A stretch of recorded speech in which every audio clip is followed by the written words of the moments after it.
Bonjour à tous, très content de vous avoir autour de la table pour ce nouveau webinaire organisé par la société Inch. C'est un webinaire qu'on a choisi de faire au sujet des migrations, un sujet épineux qui pose un certain nombre de questions à un grand nombre de professionnels de l'immobilier. Et on a réuni quelques experts autour de la table pour pouvoir en parler. Ce webinaire, il intervient dans une série d'autres webinaires que vous pouvez retrouver sur la chaîne de la société Inch. Ce webinaire, il vient en complément d'autres webinaires qu'on a pu mener sur est-ce que le meilleur ERP existe, comment je peux recruter dans l'immobilier, est-ce que je peux externaliser certains de mes services en tant que professionnel immobilier. On a aussi fait des webinaires sur la gestion des emails, des cas assez pratiques qu'on met à disposition gratuitement de la profession, qui soit donc opérateur, manager ou dirigeant. Donc le webinaire qu'on va faire ensemble aujourd'hui va durer à peu près 1 heure, 45 minutes, on verra. On aura la possibilité de prendre des questions à la fin. Donc ceux qui sont déjà connectés, ceux qui sont à distance, peuvent poser des questions par l'intermédiaire de Livestorm, l'outil de webinaire qu'on utilise, et ils seront directement transcrits ici, donc on pourra aussi les prendre à ce moment-là. Si vous le voulez bien, je voulais juste en profiter aussi pour expliquer un peu les actualités de la société Inch. Pour ceux qui ne la connaissent pas, donc c'est une société qui est dédiée aux professionnels immobiliers. On existe maintenant depuis un peu plus d'une dizaine d'années. On est entouré d'une super équipe de 25 personnes, grandement composée de développeurs, bien évidemment, puisqu'on a dit des logiciels, et de personnes issues de la sphère immobilière, qui ont été eux-mêmes gestionnaires, qui ont eu des postes à différents stades dans des sociétés de gestion. Donc on a aujourd'hui dans notre portefeuille de services à la fois bien évidemment des logiciels de gestion de la relation client, ce qui est souvent par là qu'on nous connaît le mieux, des outils de ticketing, de gestion de visite, de gestion des conversations, de traitement des emails, entre autres. Et puis plus récemment, on a étoffé notre offre avec un périmètre fonctionnel plutôt dédié aux fonctions qu'on pourrait expliquer de back-office, c'est-à-dire la gestion comptable, la gestion administrative, la gestion des flux financiers. Et donc là, on met à disposition deux logiciels, un logiciel de gestion des copropriétés, à destination des syndics de copropriété, et un outil de gestion locative, donc plutôt pour les parties privatives, avec des appels de loyer, des régulations de charges, etc. L'ensemble de ces logiciels sont proposés avec un hébergement 100% SaaS et un support en temps réel directement sur nos plateformes. Et on accompagne aussi nos clients dans l'adoption de ces systèmes, soit par l'intermédiaire de missions de conseil, de missions de formation, et bien évidemment, ça va être le sujet du jour autour de sujets de migration, puisque souvent la clientèle est déjà équipée de systèmes et l'enjeu est à aller trouver ou choisir un autre système. Alors pourquoi on a choisi de parler du sujet des migrations ? Parce que c'est un gros sujet dans cette profession. Pour vous donner quelques stats, aujourd'hui il y a à peu près 4/5 des logiciels de l'immobilier qui ont plus d'une vingtaine d'années. Donc il y a une certaine ancienneté dans l'offre de technologie au sein de cette industrie. Il y a plus de 2/3 des professionnels qui cherchent à changer de logiciel, qui aimeraient changer de logiciel, qui disent vouloir changer de logiciel. Et il y en a effectivement un nombre beaucoup plus restreint qui finalement passent le pas. On évalue à peu près à 15-20% du marché. Donc il y a un vrai décalage entre les intentions de vouloir changer de logiciel parce qu'on est insatisfait des solutions mises à disposition actuellement. Et en même temps, on est un nombre plus restreint à vouloir, ou en tout cas à pouvoir changer. Les enjeux utilisateurs, c'est vrai que là, pour le coup, on se rend bien compte qu'on a besoin de changer, déjà pour être plus productif, parfois préserver des marges. On n'est pas non plus dans une industrie qui a pour l'instant ses heures les plus fastes. Donc il faut aller chercher des poches de rentabilité, potentiellement en s'appuyant sur un outil, comme beaucoup de métiers ont dû le faire par le passé, l'agriculture, l'industrie. Quand on n'arrive plus à être assez rentable, il faut parfois investir sur l'outil. Donc ça serait potentiellement le bon moment. Ça serait le bon moment aussi pour attirer des talents. Aujourd'hui, dans cette industrie, c'est compliqué d'aller donner envie à des jeunes ou à des moins jeunes d'ailleurs de rejoindre ces professions qui sont souvent un peu en confrontation avec une clientèle qui est assez exigeante, qui a des attentes liées à son lieu de vie, donc une émanation de problématiques qu'on retrouve peut-être pas dans d'autres professions, et donc un besoin de s'équiper pour attirer aussi ces candidats. Et puis enfin, les nécessités aussi de changer, c'est simplement pour travailler aussi pour l'avenir. C'est-à-dire qu'on a tous envie d'avoir un outil qui nous permet d'imaginer petit à petit l'adoption de nouvelles pratiques, de nouvelles technologies, de travailler plus simplement, de manière plus à l'aise. Et voilà, toutes ces technologies existent et parfois elles sont difficiles à adopter. Donc, gros sujet autour de la migration. Dont on a essayé de rassembler les experts du sujet autour de la table. Alors, pour les présenter les uns après les autres, je commence par Alexandre, qui est développeur chez nous. Bonjour. Alexandre, tu nous as rejoint, c'était en 2019. Ouais. Alexandre, c'est un de nos plus anciens développeurs sur la gestion de la donnée. Tu as travaillé sur différents types de problématiques autour de la gestion de la donnée, à la fois sur notre activité historique, donc qui consiste à gérer des flux de données entre un logiciel de relation client et un logiciel ERP. Et puis, plus récemment maintenant, sur les migrations d'ERP, tu nous expliqueras un peu comment ça se passe. Tu vas pouvoir désacraliser cette discipline. On a aussi Corentin. Bonjour. Voilà, Corentin qui a démarré, ça fait un paquet de temps que tu manipules de la donnée, quand déjà tu travaillais sur des fonctions achats, et puis plus récemment quand tu as créé ta propre structure avec Econome, où l'enjeu était d'aller faire des économies dans les immeubles, trouver des poches de renégociation, ou peut-être tu nous expliqueras un peu le mode de fonctionnement. Toujours est-il que ces décisions de changement ou de réaménagement de contrat, tu ne pouvais les prendre que si tu avais de la donnée fiable. Donc tu as développé une certaine compétence sur cette gestion de la donnée. Et puis plus récemment, tu nous en parleras aussi, tu as des projets technologiques pour te permettre d'avoir un accès plus rapide et une donnée plus fiable. Je pense au projet Tamir, entre autres. Voilà. Et puis je termine par Gildas. Bonjour à toutes et tous. Qui a, on disait hier en préparant cette émission, un certain nombre d'années. C'est ça. Je peux le dire maintenant qu'on l'a évoqué ensemble. Donc, quasiment 30 ans d'expérience dans cette industrie. Tu es passé par plusieurs postes, mais principalement, tu as une compétence importante sur les sujets digitaux et immobiliers. Tu as occupé des postes de direction des systèmes d'information auprès de plusieurs bailleurs sociaux. Et aujourd'hui, tu es passé de l'autre côté de la table. Oui. Et tu ne choisis plus que des logiciels, tu fais aussi en sorte de les offrir, et donc tu pourras nous parler un peu plus de ta structure et de son accompagnement. Entendu. Voilà.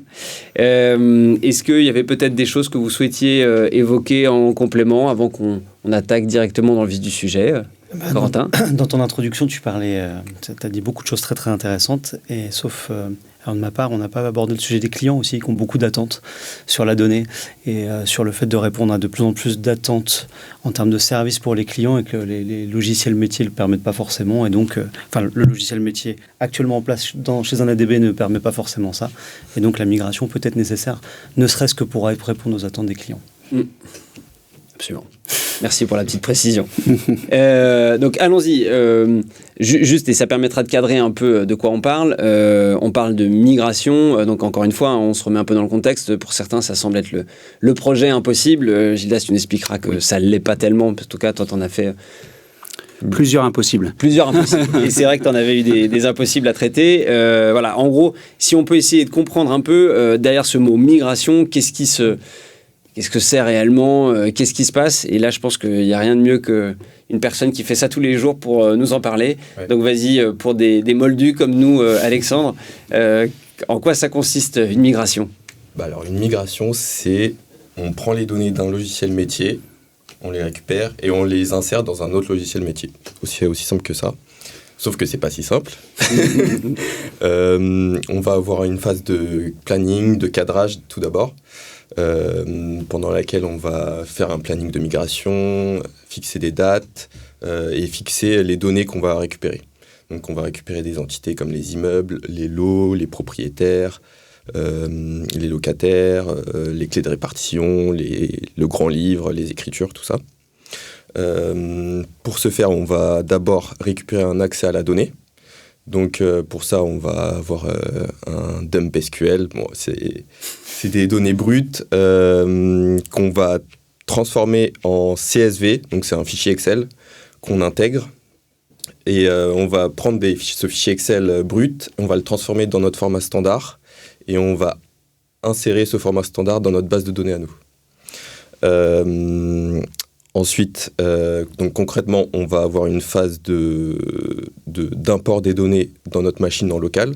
Donc j'importe les données sur mon Mac et je vais voir si ces données s'affichent correctement sur notre logiciel qui s'appelle Lobby.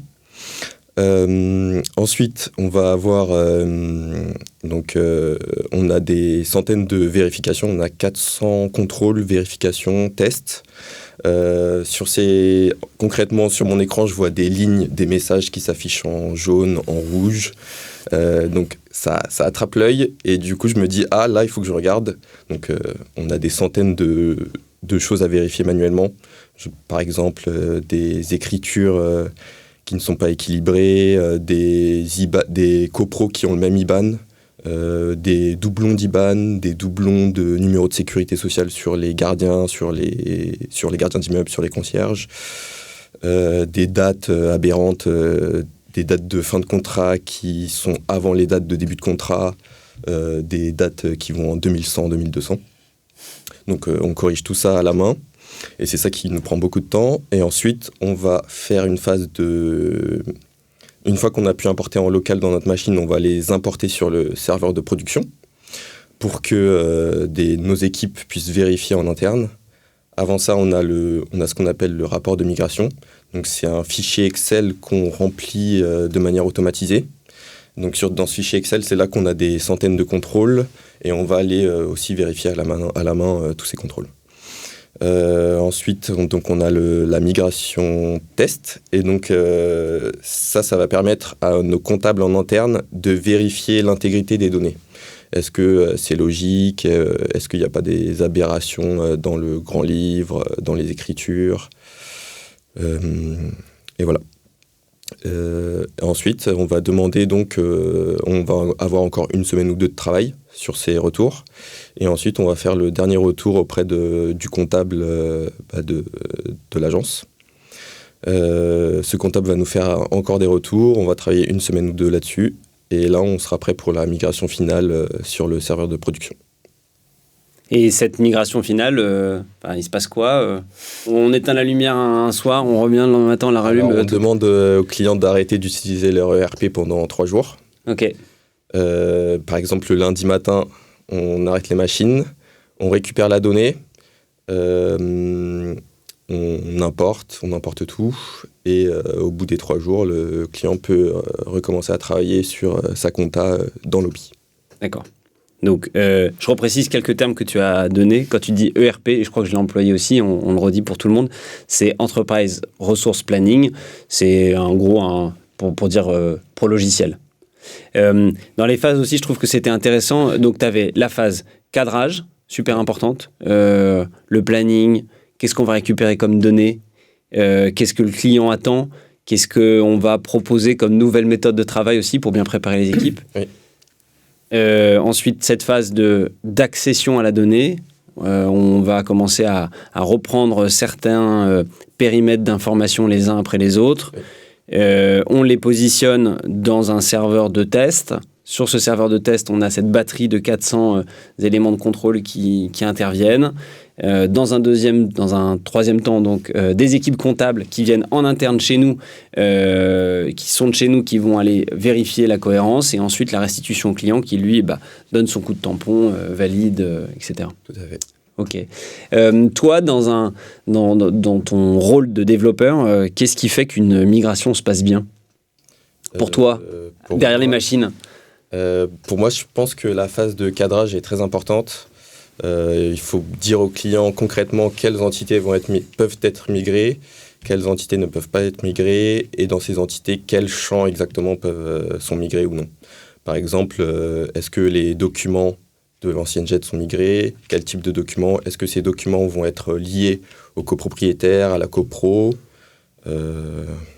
Voilà. Et c'est tout. Et c'est déjà pas mal. D'ailleurs, enfin, quand on dit toi en tant que développeur, t'es pas non plus le seul à intervenir dans un processus de migration? Je suis pas seul. Déjà, on est une quinzaine de développeurs. Dans ces 15 développeurs, il y en a 5 ou 6 qui travaillent sur les migrations. Et ensuite, il y a un développeur en charge de la migration. Ce développeur en charge peut travailler avec d'autres développeurs si, par exemple, il est face à des problèmes complexes. Donc, on va se mettre autour d'une table et on va réfléchir tous ensemble aux problèmes. Ensuite, il y a les équipes, les experts métiers dans nos équipes, l'accompagnement client. Donc, je pense à Marine, Juliette, Mathieu, Vanessa. Ensuite, on a nos comptables, donc Sarah et Étienne, qui vont faire un data check, donc vérifier les données sur le serveur de production. Qu'est-ce qu'on a d'autre? On a les équipes commerciales, donc, qui vont faire la navette avec le client et nous quand c'est nécessaire. On peut avoir Econome, par exemple, quand on a besoin de vérifier l'intégrité des documents. Donc, Econome peut lire le document alors que nous, on se contente de lire ce qu'il y a en base de données. Et voilà, donc c'est un vrai travail d'équipe. Très bien. Et qui est donc animé par une personne chez nous, qui est en charge de ce projet de migration, qui est un peu le chef d'orchestre. Il y a différents intervenants derrière, mais effectivement, on n'a pas une seule personne, au contraire, qui intervient dessus. Il y en a plusieurs. Et merci, ça fait la transition toute faite sur les questions qu'on voulait aborder avec Corentin. Donc, très belle passe. Non, mais Corentin, si tu peux nous en dire un peu plus sur toi, ton mode d'intervention. Pourquoi des personnes comme toi interviennent dans des migrations, en quoi consiste ton métier? Et vas-y, je te laisse y répondre. Merci beaucoup. En effet, ça peut interpeller quand on connaît Econome, puisque Econome, comme tu l'as précisé, travaille historiquement sur de l'audit et de l'optimisation des charges pour les administrateurs de biens. Mais dans le cadre de notre activité, en fait, on a été amené à collecter des milliers et des milliers et des milliers de documents et à les analyser.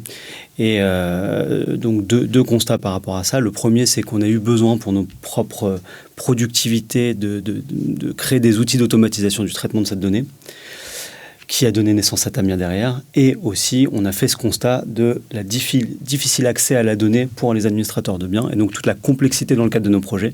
Finalement, le plus dur, c'est pas tellement de faire, c'est surtout la phase de collecte et d'analyse de la donnée, parce qu'on se retrouve avec beaucoup de données manquantes et une donnée difficilement accessible. Et donc, si tu me permets, pourquoi elle est compliquée à accéder? Parce qu'elle est rangée dans un système, c'est un logiciel, et il y a de la logique dans un logiciel, donc normalement, la donnée, elle est à jour, elle est accessible, elle est complète, non? Alors, ça dépend à qui tu demandes généralement dans l'organisation. Certaines personnes pensent qu'elle est parfaitement à jour, et puis d'autres, quand on creuse, beaucoup moins. Il y a plusieurs sources, en fait. D'ailleurs, ça m'intéresse aussi d'avoir la réponse d'Alexandre tout à l'heure sur les sources d'erreurs.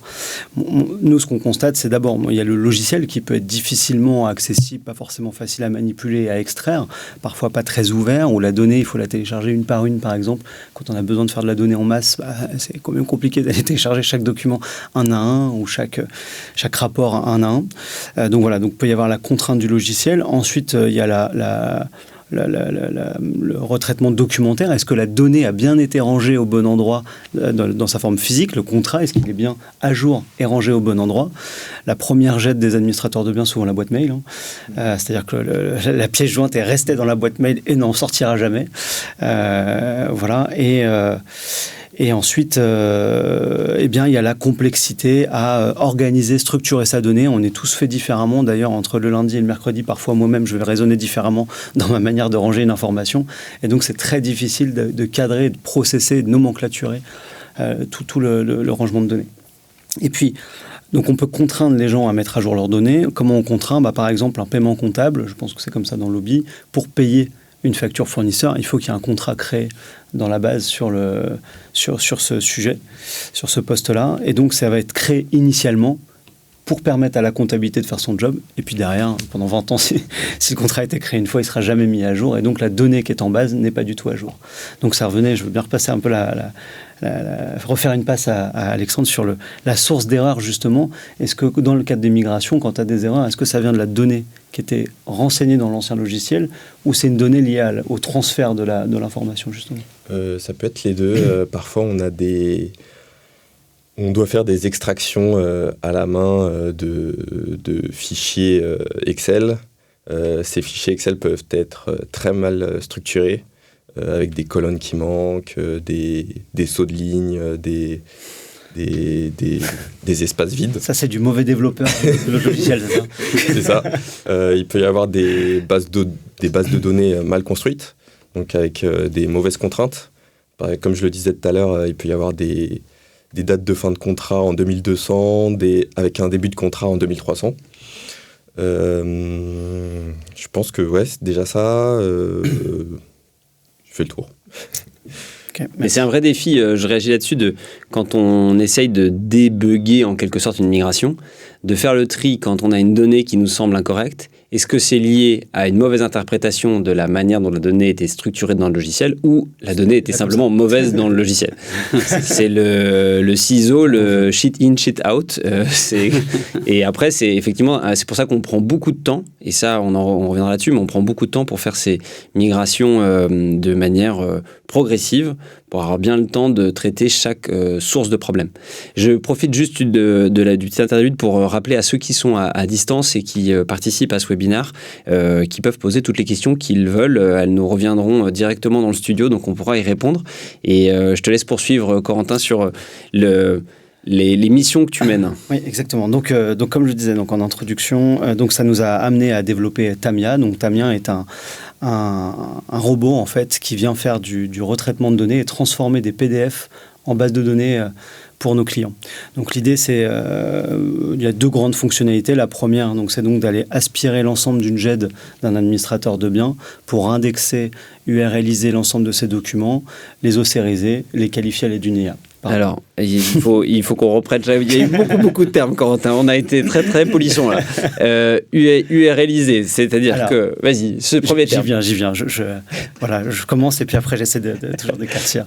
Donc, URLiser, ça veut dire qu'en fait, on va retrouver dans une table l'ensemble des documents qui seront accessibles de manière indexée dans un tableur. Donc, par exemple, un tableur Google Sheet, Excel, etc. Donc, ça permettra à la donnée d'être plus facilement accessible sans avoir à passer par des dossiers, sous-dossiers, sous-sous-dossiers, etc.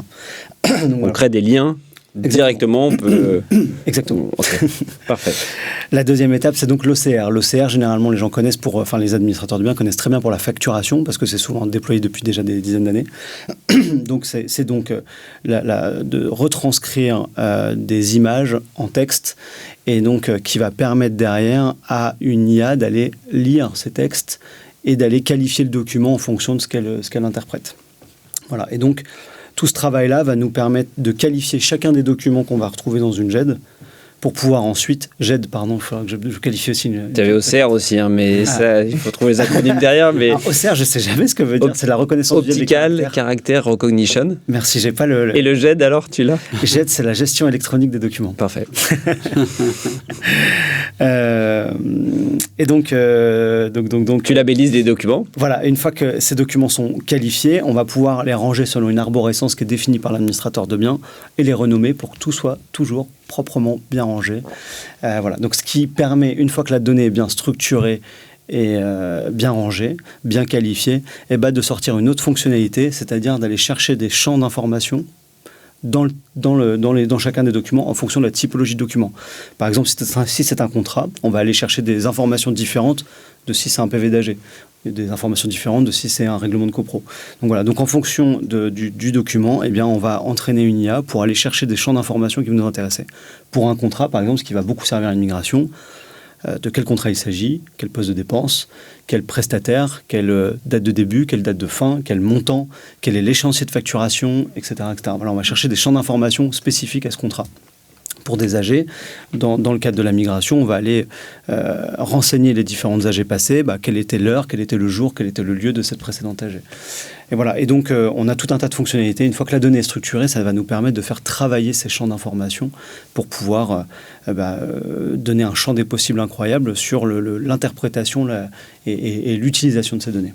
Parce que tout l'enjeu, c'est aussi d'arriver à structurer une donnée dont on est sûr, une donnée mère. Exactement. Les ERP, le pro-logiciel ont normalement le cadre, pas juridique, mais en tout cas le cadre structurel pour faire en sorte que cette donnée soit bien rangée.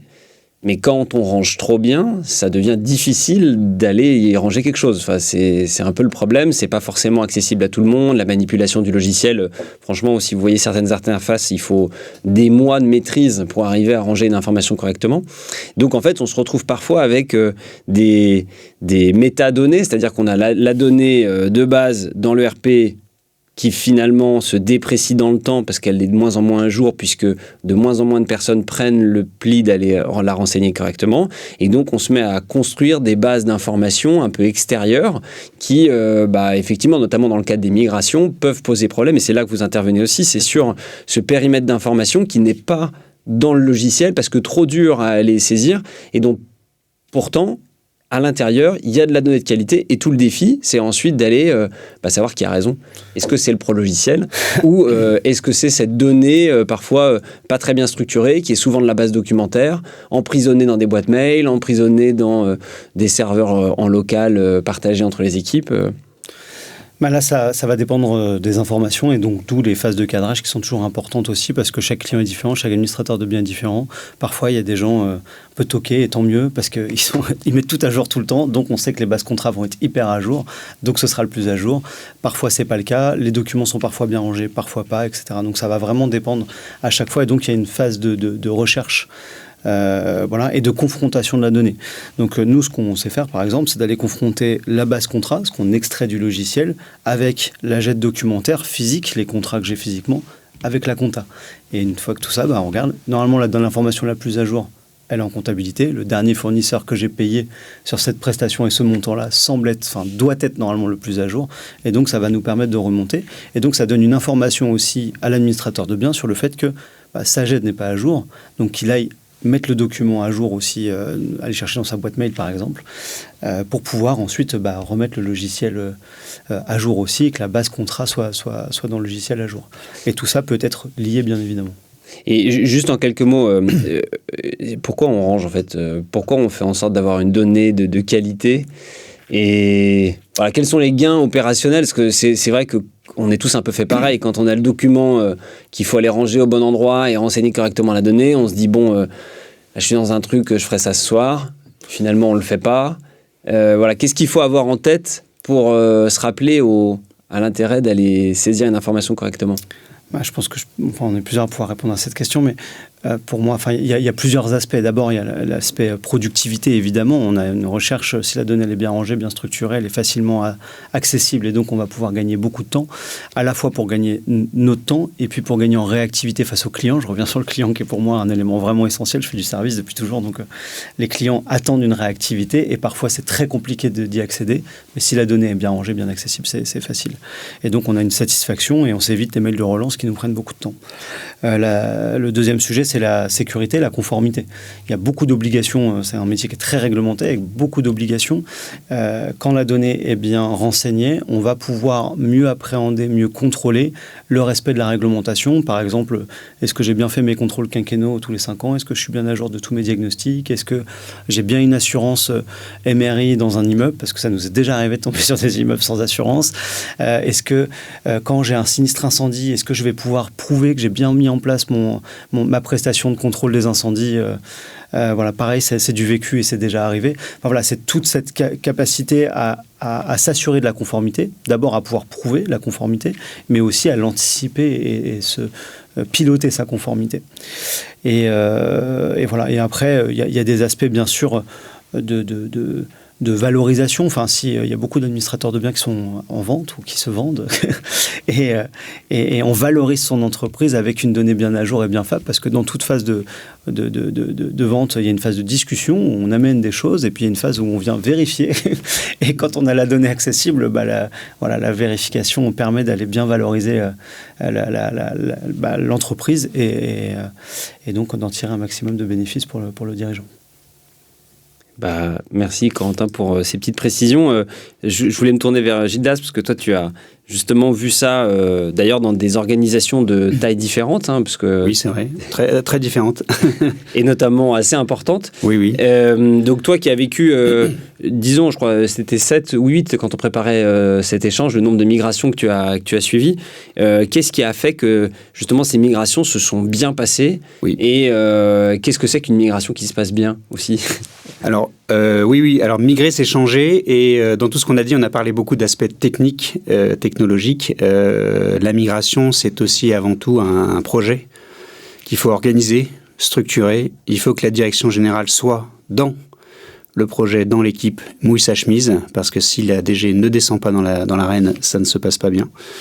Donc moi, le premier conseil que j'ai, c'est organiser ces comités de pilotage avec une représentation suffisante de la direction générale dans ces instances, parce que chaque collaboratrice et collaborateur aura des problèmes particuliers, aura des angoisses particulières, et il faut que ce soit piloté dans une instance commune.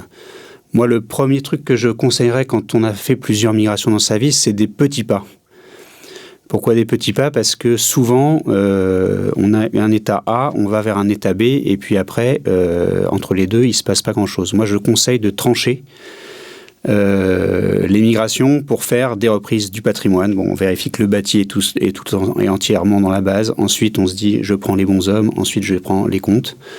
Voilà, donc je pense qu'il y a vraiment des étapes qui sont intéressantes à franchir quand on est sur des grosses migrations, en tout cas, en petits pas, et en étapes successives pour que le métier puisse stopper, reconnaître ces données progressivement dans la nouvelle base. D'abord, ça lui permet d'appréhender de nouveaux produits, parce qu'il est obligé de rentrer dedans, donc il a moins peur après. Une fois que la migration est terminée, il a déjà commencé à toucher un peu l'outillage et il se sent un peu chez lui, donc ça c'est important. Dans ces phases-là, c'est toujours la vis de 8 qui bloque. C'est-à-dire la vis de 8. C'est quoi une vis de 8? C'est le petit sujet qu'on n'avait pas vu dans la grande masse de données. Effectivement, notre compta est à jour, on a des comptes au centime près qui sont repris, etc. Formidable. Sauf que la semaine prochaine, on envoie les convoques d'AG, puis on n'a pas fait le modèle, de convoque d'AG, on n'a pas fait le document PDF qui sort en accompagnement, qu'on envoie tous les ans à nos copropriétaires préférés. Et c'est là que ça bloque. On n'a pas assez communiqué auprès des copros, peut-être auprès des conseils, des représentants des conseils syndicaux, des différents immeubles, etc., comme quoi on migrait. Donc je recommande aussi une grande phase de communication. Parce que on vous en voudra jamais d'avoir migré et tout le monde comprend que c'est difficile et que c'est une étape, en tout cas majeure dans la vie d'une entreprise, qu'il faut franchir, mais qu'il faut franchir avec cette communication. Mais ne pas avoir dit les choses, ça c'est impossible. Voilà. Donc il faut vraiment se lancer avec ce cortex de se dire il faut une communication adaptée à cette migration. Il ne faut pas la banaliser. Ce n'est pas un problème d'informaticien, ce n'est pas un problème que de données. C'est un problème d'entreprise, de direction générale. Je change de système. C'est la vie de mon entreprise qui est en jeu. Donc je mets tout en œuvre pour suivre ça de près et être dans les décisions, notamment sur les cut-offs, où c'est très important de savoir comment la direction générale fait pour dire je m'arrête à telle date. Tout ce qui est avant cette date, je termine dans l'ancien système. Tout ce qui est après cette date, je reprends dans le nouveau, ou pas. Voilà, donc ces décisions-là, il n'y a que le métier qui peut les prendre. Et s'il n'est pas suffisamment impliqué et qu'il considère que c'est juste un problème de transfert de data, ça ne marchera jamais. Voilà, donc moi, les migrations qui fonctionnent, j'en ai pas vu qui ont loupé, mais celles qui marchent, le mieux, c'est celles où vraiment on a cette implication et cette gestion de projet avec tous les métiers concernés autour de la table et qui entrent en jeu au fur et à mesure des migrations, des étapes et de la vie du nouveau produit. Voilà, donc ça allie à la fois la force de la formation et la force de l'appréhension de nouvel outil, parce que c'est vite fait de dire c'était mieux avant, hein, ça c'est le concept même d'une migration, il y a une petite phase où on se dit mais c'était mieux avant, non ? Mais il faut vraiment ne pas hésiter, parce que la vraie vie, et tu l'as vraiment dit en introduction et c'est très important de le souligner, c'est qu'il faut changer, il n'y a pas le choix.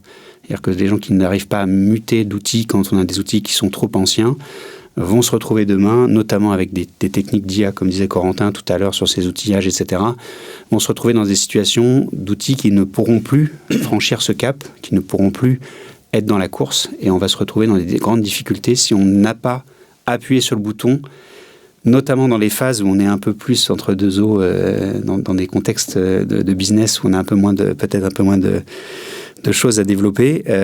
Voilà, donc pour moi, le conseil, c'est il faut y aller. Il faut y aller avec résolution, il faut y aller avec l'accompagnement et l'implication de la direction générale dans chaque étape, du métier dans chaque étape. Mouiller la chemise, c'est pas une histoire d'un informaticien, c'est une histoire de métier.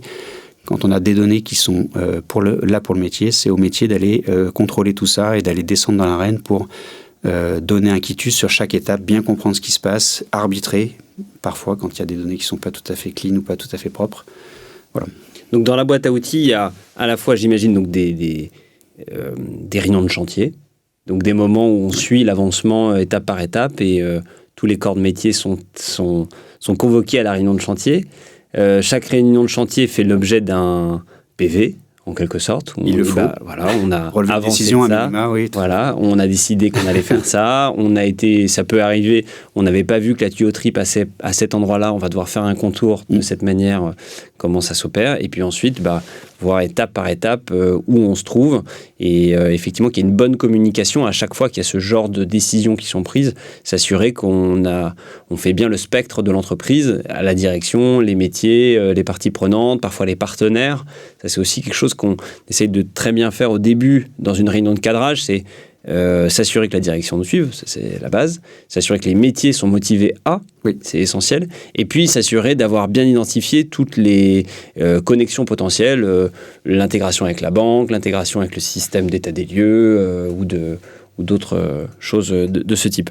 Est-ce que tu peux aussi peut-être nous donner un petit peu envie quand tu nous dis oui, il faut changer, très bien, mais au-delà de cette injonction, qu'est-ce que ça apporte de changer? Est-ce que tu as des chiffres, des éléments qui motiveraient des personnes qui se disent attendez, moi mes journées sont déjà bien remplies, donc je vais devoir migrer pour changer, mais ça me suffit pas, il faut motiver un peu là. Oui, alors pourquoi changer? Tu as raison, Thibaut. Deux exemples dans des univers très différents qui ne sont pas celui de la copropriété, mais qui sont des choses que j'ai croisées dans ma vie pro et il n'y a pas si longtemps que ça. Premier exemple, grosse plateforme de commercialisation Aline chez Action Logement, aline.fr. C'est l'endroit où les salariés peuvent venir chercher un logement social, d'accord, dans cette plateforme. Les anciens systèmes, il y avait une vingtaine de systèmes Canal historiques et il fallait changer ces anciens systèmes vers un nouveau produit unique pour l'ensemble des régions d'Action Logement. Et dans cette bascule, on a basculé juste après le Covid sur ce nouvel outil. Il y a eu un démarrage progressif et ils ont en quelques années maintenant, 4-5 ans, passé à plus 40% d'attribution de logements au travers de cette plateforme. Donc avec un nouvel outil, mêmes équipes, même volume d'activité, même tout ça, on a réussi à démultiplier le nombre d'attributions de manière très, très forte pour mettre à disposition ces logements auprès de salariés qui en avaient besoin. Donc c'est un vrai levier de succès et d'accélération. Donc ce type de changement, c'est difficile, c'est un petit peu long. Parfois, il ne faut pas croire qu'en 3 mois, c'est terminé. C'est plutôt une aventure de 1 an, parfois même 2 ans, pour stabiliser tout ce qu'on a fait, pour aller au bout du processus de ce qu'on a mis en place. Il faut être un peu patient sur ces éléments-là. On peut commencer sur une solution qui est un minimum requis et puis après continuer à progresser pendant ces 1 à 2 ans suivants. Donc il faut vraiment se lancer et c'est un vrai levier de performance. Soit pour l'entreprise, soit pour les clients, comme tu disais, Corentin, avec justesse, évidemment. C'est les deux, puisque chez un promoteur chez qui j'ai travaillé récemment, on a mis en place le nouvel outil de gestion d'opération. Et quand je suis arrivé, sur mon bureau, il y avait plusieurs mails et plusieurs documents qui montraient des sociétés de services qui avaient dit « la migration est impossible. Vous ne migrerez pas. » Parce que la base de données n'est pas conforme, parce que les données sont trop compliquées, etc. etc. C'est-à-dire que nous, on s'est dit c'est impossible, donc on va le faire. Et on a réussi. Donc les migrations techniques se font très souvent et se font plutôt bien. Pourquoi je donne cet exemple de promoteur? Parce que dans un contexte de promoteur où les équipes, vous savez, chez les promoteurs ont fondu, ont été fortement diminuées, en tout cas challengées, pour dire les choses gentiment. Quand vous perdez 30 à 40% de votre effectif et que vous voulez continuer à délivrer votre service et à livrer vos opérations, eh bien vous avez besoin parfois de changer d'outil et que cet outil vienne compléter ce dispositif. Vous avez perdu des cerveaux importants dans l'entreprise, mais vous l'avez remplacé parfois par des mécanismes logiciels qui font que vous allez être quand même au rendez-vous des attendus de vos clients préférés. Donc, c'est deux exemples un petit peu différents. Soit je fais plus à isopérimètre, mais je suis beaucoup plus performant, premier cas de figure. Soit deuxième cas de figure, j'ai besoin, pour des raisons X ou Y, de contraindre un peu mes effectifs ou ma situation, mais je vais quand même délivrer le même niveau de service grâce au support du digital dans un contexte économique qui n'est pas simple. Juste quand tu dis 40%, c'est un pourcentage, mais donc le chiffre réel dessous, c'est quoi en valeur On est passé de 100 000 à plus de 140 000 attributions par an. Ok, 140 000 logements donnés. Donc, pourra même se réconforter en se disant que pour le bien commun, c'est quand même aussi un vrai progrès d'arriver à refluidifier davantage ce turn. Donc, je sors d'un logement, j'en donne un autre, et plus cette boucle tourne vite, plus les gens peuvent se loger facilement. Donc, c'est super intéressant. Absolument. Ok. Peut-être aussi, toi, qu'est-ce que tu aurais aimé qu'on te dise la première fois où tu as fait une migration ? Et peut-être pour tous les dirigeants qui nous écoutent aujourd'hui, c'est quoi ton conseil un peu, toi qui en as vécu plein, qu'est-ce que tu aurais aimé qu'on te dise et donc tu peux leur dire maintenant? Pas trop vite. Ok. Pas trop vite, d'une part, c'est-à-dire il faut prendre le temps. Prenez le temps de le faire. C'est un moment où on repasse en revue, on repeigne toutes ces données, on restructure sa façon de travailler. Donc voilà, prenez le temps de le faire. N'ayez pas peur de prendre ce temps, qui sera un temps gagné dans la suite de l'aventure. Et puis, n'ayez pas peur. N'ayez pas peur. Faites-le parce que, encore une fois, changer aujourd'hui avec les technologies qui se préparent, avec l'énorme baffe qu'on se prend sur l'IAGN aujourd'hui, si vous n'avez pas d'outillage qui est capable demain de venir interagir avec toute cette sphère de nouveautés, vous serez à la rue, vous serez à côté de la plaque. Aujourd'hui, on ne peut pas louper cette marche. On a eu des phases de migration, pour moi, en informatique majeures. Depuis 30 ans que je fais ce job, on nous a toujours dit qu'il y avait une révolution incroyable. Celle-ci, elle est particulière parce qu'elle va très vite et on ne sait pas trop où elle va. Donc, c'est pas Internet, on se dit on y va pas. Un jour, on a le temps d'y aller, puis un jour, on a un iPhone dans la poche. Toutes ces révolutions, on a eu le temps de s'acclimater. Et elles étaient pilotées par des informaticiens pour la plupart d'entre elles. Celle-ci, ce n'est pas des informaticiens qui pilotent tout. Et c'est quelque chose qui va extrêmement vite. Toutes les 3 semaines, on a des nouveautés qui sortent et qui nous mettent un peu à mal sur nos certitudes ou nos croyances. Donc voilà, aujourd'hui, vous devez avoir un système qui est capable en API, en ce que vous voulez. Je n'ai pas traduit API, en interface avec les autres logiciels, qui est capable d'aller s'interfacer avec ces types de technologies et ces univers. Ça ne veut pas dire que vous allez faire tout et n'importe quoi avec cette IA, mais par contre, si vous avez un dispositif digital qui ne permet pas d'aller consommer ce type de technologie, demain, vous serez vraiment à côté de la plaque et ce sera très compliqué d'être compétitif sans ce type de dispositif dans les années à venir. Surtout que les utilisateurs, eux, n'attendent pas et ils s'affranchissent parfois des directives de l'entreprise. Ils ont besoin d'aller faire cette contraction de texte. Ils utilisent dans leur sphère perso, et c'est tout l'intérêt de ces plateformes, d'aller nous donner envie de l'utiliser dans notre environnement personnel de manière gratuite. Et donc souvent, en fait, aussi, ça désorganise pas mal l'entreprise. Ça l'expose à tout un tas de risques et de données qui se baladent. Parce que justement, comme l'entreprise ne progresse pas, mais que les équipes ont envie que ça progresse, elles finissent par opérer... un peu comme elles le souhaitent, quoi. Donc, accompagner cette évolution, c'est une nécessité parce que de toute façon, les équipes sont déjà... j'ai pas de statistiques comme ça, mais c'est une certitude qu'une grande partie des équipes utilisent déjà de manière totalement sauvage les données de l'entreprise dans des outils d'IA, là, en l'occurrence, quoi. Donc, c'est vrai que c'est un... Absolument, je suis convaincu de ça. C'est un accompagnement important à avoir. Je voulais simplement peut-être redonner un petit peu la parole à Corentin là-dessus sur justement cette adoption. Là, on parle de migration, qui est un moment dont on a compris qu'il devait être fait avec un certain nombre de précautions. Mais dans le temps, qu'est-ce qui se passe? Comment on peut aussi entretenir si on se fait...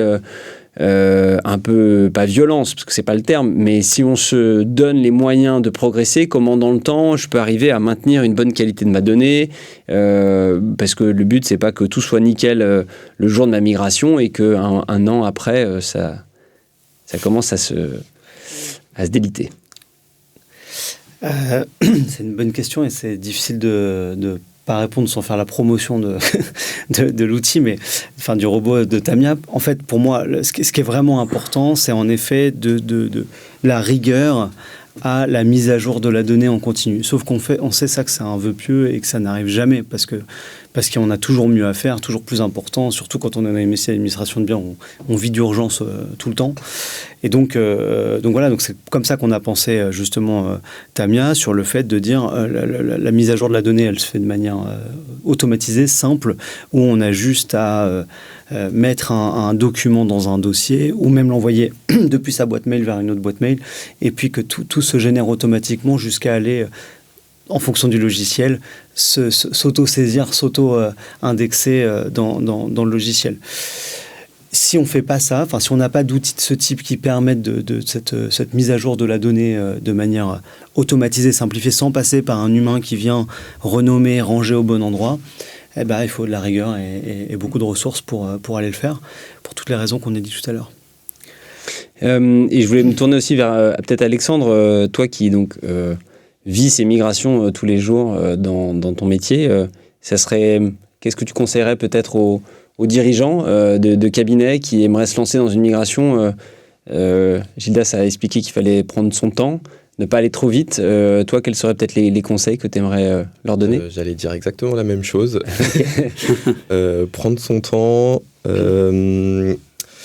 avoir une personne dédiée, un opérateur métier dédié à la migration qui va faire le suivi, suivre le cadrage, être disponible pendant la migration technique pour répondre aux questions des développeurs. Je pense à un collaborateur qui a travaillé main dans la main avec un expert comptable d'un client. Et puis, grâce à ça, ils ont pu trouver des solutions ensemble à une migration complexe. Et puis aussi, ne pas négliger la phase de vérification de données, donc la recette.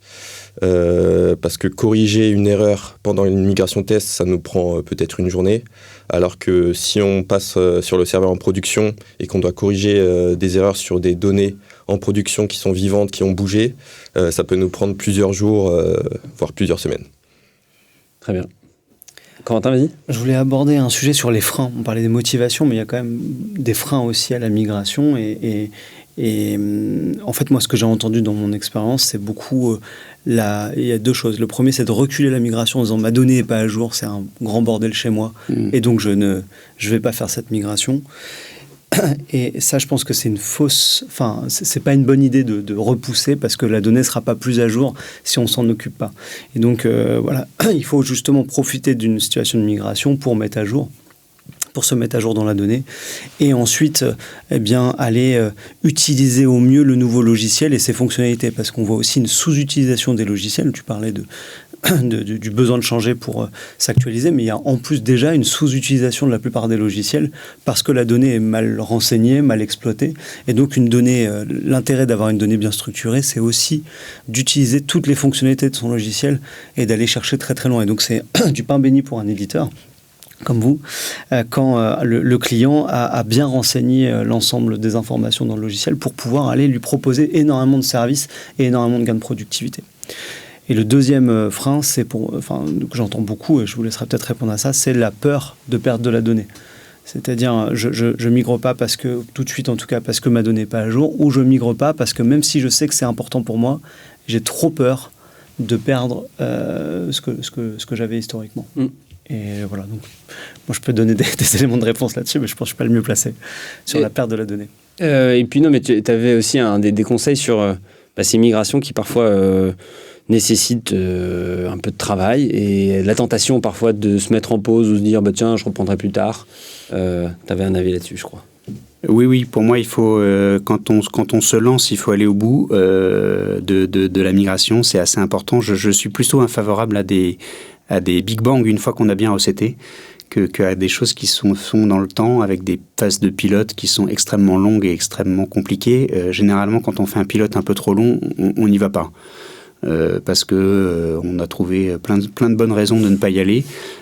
Donc je suis à la fois favorable à une recette très progressive, comme je l'ai dit, mais une fois qu'on a recetté, il faut y aller, il faut se lancer dans le nouveau bain, il faut miser tout avec le nouvel outil et il faut vraiment se dire que voilà, il ne faut pas regarder en arrière et il faut regarder en avant et consacrer toutes les forces peut-être à stabiliser, à continuer à travailler autour de ce nouvel outil. Mais surtout éviter, pour moi, le passage trop progressif. Alors, il y a des cas où on peut le faire, hein, je ne dis pas ça, c'est pas une règle absolue. Parfois, quand on migre, je sais pas, plusieurs sociétés sur un seul et même logiciel, d'un même groupe, par exemple, il se peut qu'on fasse société par société. Hein. Je ne dis pas qu'il ne faut pas prendre le temps, comme je l'ai dit, mais par contre, une fois qu'on a basculé, pas de regret, pas de retour arrière, et il faut regarder devant. Parce que ça vaut le coup, parce qu'il y a des gains, tu les illustrais, très importants. Ça nécessite, donc, on l'a compris, donc, de l'organisation.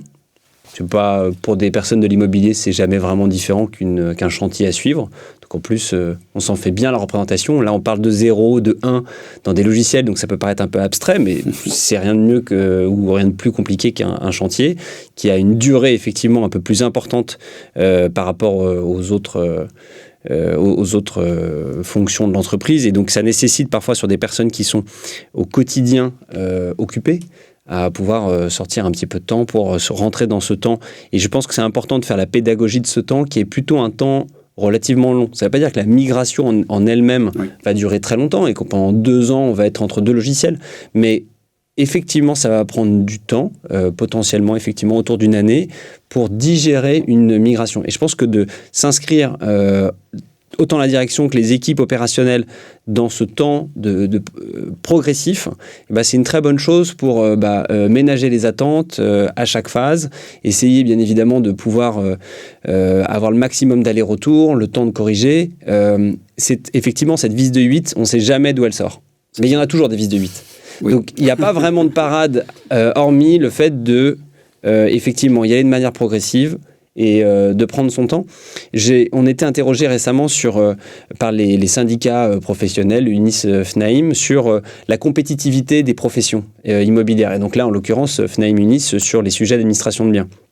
Et ils nous demandaient comment on voyait un peu la profession évoluer, qu'est-ce qu'il faudrait pour que la profession se maintienne, quel est l'impact de la technologie, etc. Et je pense que là, ils ont aussi un rôle à jouer. Je pense qu'il y a peut-être une réflexion à avoir autour d'une norme, comme les experts comptables l'ont, autour de ce qu'on appelle les fichiers FEC, les fichiers des écritures comptables, qui permettent, en fait, pour ce qui est d'une comptabilité d'une société, de pouvoir faire, j'appuie sur un bouton, j'extrais le fichier, je le recharge dans l'autre système, et la migration est effectivement beaucoup plus simple. Et ça, je pense que c'est certainement des choses sur lesquelles les syndicats professionnels peuvent influer. Faut bien se rendre compte que c'est par les outils que les professionnels vont être en avance des particuliers, ils vont arriver pas au-delà du sujet réglementaire, mais parfois par des sujets aussi de productivité, être plus attractifs que des solutions individuelles. Et pour être attractif, pour être efficace, il faut avoir des outils performants. Pour que ces outils performants se mettent en place, il faut qu'on puisse fluidifier aussi ces migrations, donc tout en préservant ce qu'on a dit, prendre son temps, y aller étape par étape, mais peut-être aussi, moi j'appelle un peu de mes voeux, à ce que petit à petit on définisse des standards, parce qu'en fait ce qui gagne à la fin, c'est pas la résilience ou le temps long de certains ERP, mais au contraire la compétition, la qualité de la fonctionnalité, l'attractivité du système pour les équipes. Et finalement, je pense que c'est ça qu'on peut souhaiter aussi à des dirigeants, c'est de choisir les outils qu'ils aimeraient avoir et pas être contraints de devoir rester sur ceux parce que les migrations seraient complexes ou autres. Donc on verra si cet appel a de l'écho, mais en tout cas on a de l'espoir et ça fait quelques temps qu'on milite. Il y a des petites choses en tertiaire. Il faut regarder côté immobilier tertiaire peut-être là-dessus, parce que ces gens-là qui se vendent des patrimoines peut-être de façon plus régulière et plus systématique. Je pense à Fidji. Oui, bien sûr, Fidji, que j'ai connu il y a longtemps, il y a fort longtemps, qui existe encore et qui a une belle norme d'échange. Voilà, donc ça, je pense que ça peut être aussi une base sur la partie bâti, locataire, propriétaire, etc. Sachant que là, tu parlais du FEC, donc plutôt l'aspect finance, mais il y a peut-être des choses aussi à aller s'inspirer côté immobilier tertiaire, on va dire. Sur la partie patrimoniale. Oui. Ok, écoutez, on verra ce que nous réserve l'avenir sur ces sujets-là. Moi, j'étais en tout cas très content de pouvoir vous avoir autour de la table pour évoquer ces sujets de migration. On aura l'occasion aussi de faire d'autres événements de ce type, comme on en organise régulièrement. Et donc, merci à vous trois de vous être prêtés au jeu. Et puis, on se dit à très bientôt. Merci Thibaut. Merci À toutes et tous.